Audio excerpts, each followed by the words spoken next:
कधीच नाही चुकणार तुमचे फेवरेट टीव्ही शोज झी5 सोबत, तेही एकदम फ्री। हा फोटो छान आलाय।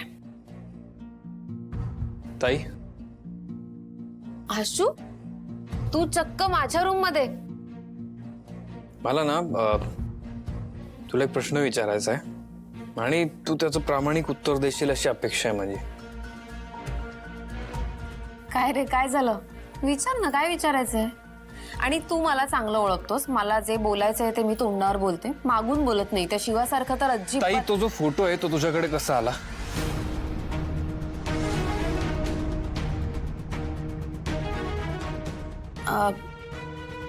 कुठून आला म्हणजे ते महत्वाचं आहे का? हो, महत्वाचं आहे माझ्यासाठी। मला जाणून घेणं हे महत्वाचं आहे की तो फोटो कुठून आला। कारण काय आहे, मी बी शिवा जरी चुकली असली तरी I want to make sure की कोणावरही खोटे आरोप होत नाहीत। आणि ही भाऊंची शिकवण आहे, सो मला जाणून घ्यायचंय। बापरे, मला वाटलं नव्हतं आशू एवढ्या लवकर या गोष्टीवर येईल। ठीक आहे ठीक आहे कीर्ती, तुला घाबरून चालणार नाहीये। मी सुहास कडून घेतला होता फोटो। जीजूनी तुला फोटो दिला? हो, जीजूकडे कुठून आला? सहजासहजी नाही ना येत फोटो, आणि असं रस्त्यावर कोणी येता जाता फोटो तर काढत नाही। तेच तर मी म्हणतोय, असं रस्त्यावर कोणी येतो जाता फोटो काढत नाही, म्हणूनच सांग कुठून आला। अरे ऍक्च्युली मला शिवावर आधीपासूनच डाऊट होता, त्यामुळे मी सुहासला तिच्यावर लक्ष ठेवायला सांगितलं होतं। कारण मला माहिती आहे ती तुम्हाला बघून जरा इन्सिक्युअर झाली होती, आणि तेव्हा सुहासने शिवाचा फोटो काढला।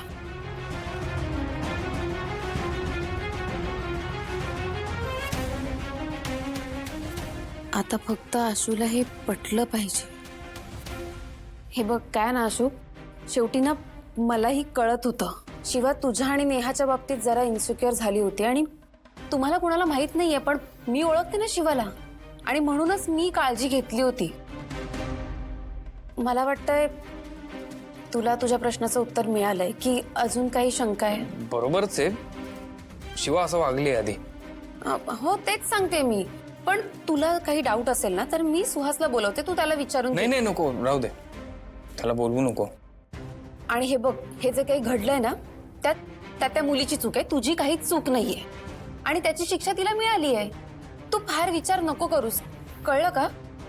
आणि जा तू, काम असेल ना तुला, ऑफिसला जायचंय। हा, जातो।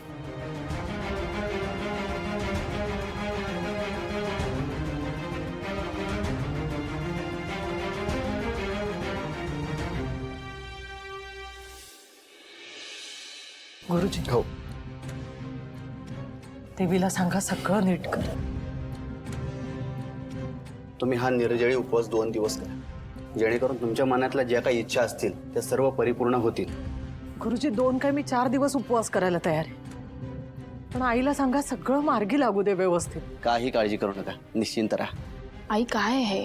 अगं काय म्हणजे, हे बघ माझी श्रद्धा आहे देवीवर, मला तिच्याकडे प्रार्थना करू दे। हे बघ आई, मला तुझी काळजी कळते, पण तू माझ्यावर विश्वास ठेव ना। आणि देवावरची श्रद्धा बरोबर आहे सगळं, पण हे उपवास वगैरे नको करू। अगं मला नाही त्रास होणार, तू नको काळजी करूस। आई, तुला पित्ताचा त्रास होतो, आणि आशू आणि माझ्यामध्ये गैरसमज झाले, ते गैरसमज दूर झाले की तो स्वतःहून मला घ्यायला येईल, तू विश्वास ठेव। पण हे सगळं नको ना करू। हे बघ, तू खरंच काळजी नको करूस, तुझा विश्वास आहे ना, तू त्याप्रमाणे कर। माझा आईवर विश्वास आहे, मलाही माझं काम करू दे। आई, मी वाटेल ते करायला तयार आहे, फक्त माझ्या दोन्ही मुलींचे आयुष्य मार्गी लागू दे।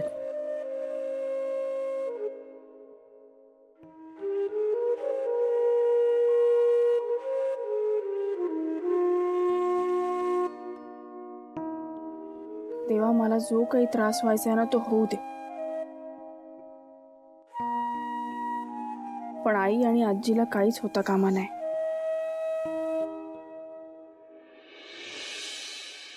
चला निघायचं। काय झालंय? तू एवढी टेन्स्ड काय आहेस? काही काय प्रश्न विचारतोयस? काय काय प्रश्न? मग हेच विचारतोय, एवढी का टेन्स्ड आहेस? फक्त जेवायला चाललोय घरी. जेवायला जायचं म्हणून कोणी टेन्शन मध्ये येतं का? नाही, म्हणूनच विचारतोय. मला दडपण आलंय. अरे कसलं दडपण? तेच आई आणि आईचा आवडीचा विषय, कुठला? म्हणजे माझ्या लग्नाचा विषय. तिला तिला फार हौस आहे. अरे म्हणजे घरी कोणी येऊ दे किंवा बाहेर ही कुठेही जाऊ दे, ही ना माझ्यासाठी बाशिंग घेऊन फिरत असते सगळीकडे, असं मला वाटतं. म्हणजे मला तर आता कधी कधी भीती वाटते की हिला जर एखादा मुलगा कुठला चांगला भेटला तर सरळ मला म्हणेल की बघ तुझ्यासाठी एक मुलगा पसंत केलाय, बांध बाशिंग आणि हो लग्नाला तयार. हसतोस काय यार आशू? लग्न हा प्रकार ना फार डेंजर आहे. अरे त्यातल्या त्यात ह्या लग्नाला आलेल्या मुलींच्या आया ज्या असतात ना, त्या तर त्याहून डेंजर. मला ना यार फार कंटाळा आलाय आता ह्या विषयाचा. काही नाही, सोपं आहे. आपण फक्त हो म्हणायचं. हे एवढं सोपं नसतं आशू. म्हणजे मुलींसाठी फक्त हो म्हणणं इतकं इझी नाहीये. त्यावर आणि असतो प्रश्नांचा भडीमार. आणि आता तुझ्याकडे तेच होईल असं वाटतंय मला.